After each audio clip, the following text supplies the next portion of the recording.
एक बार मैंने जल्दी-जल्दी में पूरा सेटअप किया और गलती से माइक प्लग इन करना भूल गया। आधा घंटा वीडियो रिकॉर्ड करने के बाद ये समझ में आया कि आवाज़ तो है ही नहीं और पूरा काम वापस करना पड़ा। काम में जो केयरलेस मिस्टेक होती है ना, ये अक्सर आपको बहुत ज़्यादा कॉस्ट करती है जितना आप समझ भी नहीं सकते। अगर आपने चाय या कॉफ़ी गिरा दी है तो वो एक छोटी-सी बात है, लेकिन ईमेल के अंदर कुछ गलत लिख दिया। आप लोग यकीन नहीं करोगे कितनी बार स्टूडेंट सर्टिफिकेशन के लिए जो रिक्वेस्ट लिखते हैं वो एआई से लिख के लाते हैं, ऊपर का एआई का पॉइंट भी नहीं हटाते। तो अगर अपनी डेडलाइन मिस की है, अगर आपने गलत फाइल सेंड कर दी, अगर डिटेल्स मिस करोगे ना छोटी-छोटी, तो ये आपको डेज़ और हफ्ते पीछे भेज सकता है और प्रोडक्टिविटी में केयरलेसनेस कंपाउंड होती है। अब इसका एक रीज़न ये है कि लोगों को गलत ये लगता है कि प्रोडक्टिविटी ना स्पीड के बारे में है, जो गलत है। प्रोडक्टिविटी स्पीड से ज़्यादा अटेंशन और केयर के बारे में होती है, जिस केयर से आप अपना काम करते हो। और ज़्यादातर गलतियाँ इसलिए नहीं होती क्योंकि आप अपने काम में अच्छे नहीं हो। ज़्यादातर गलतियाँ इसलिए होती है क्योंकि आप काम में अच्छे तो हो लेकिन आपने ध्यान नहीं दिया। अब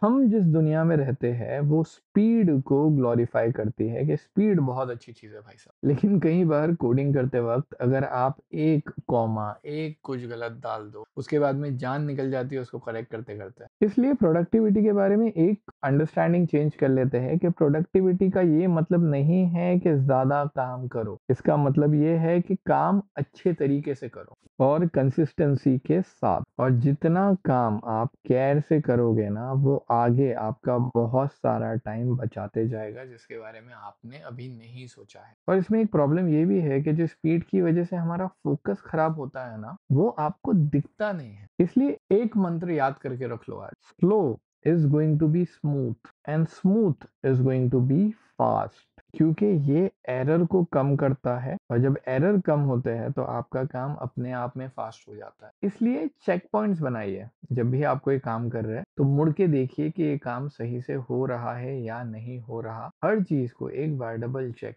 कर लीजिए और एक काम में डेप्थ लाना ज्यादा जरूरी है। फिर आगे दूसरे काम में डेप्थ लाइए, फिर आगे जाइए, फिर आगे जाइए, फिर आगे जाइए, और ये आपको देगा सुकून और कॉन्फिडेंस। हर एक छोटे-छोटे काम पे ऐसे फोकस कीजिए जैसे ये परमानेंट लिंक है। और अब आपके लिए एक क्वेश्चन और आपके लिए अब एक क्वेश्चन है कि कौन-सा एक एरिया है या हैबिट है या काम करने का तरीका है जिसको अगर आप निकाल दो तो ये आपका 80% ऑफ द टाइम बचा सकता है।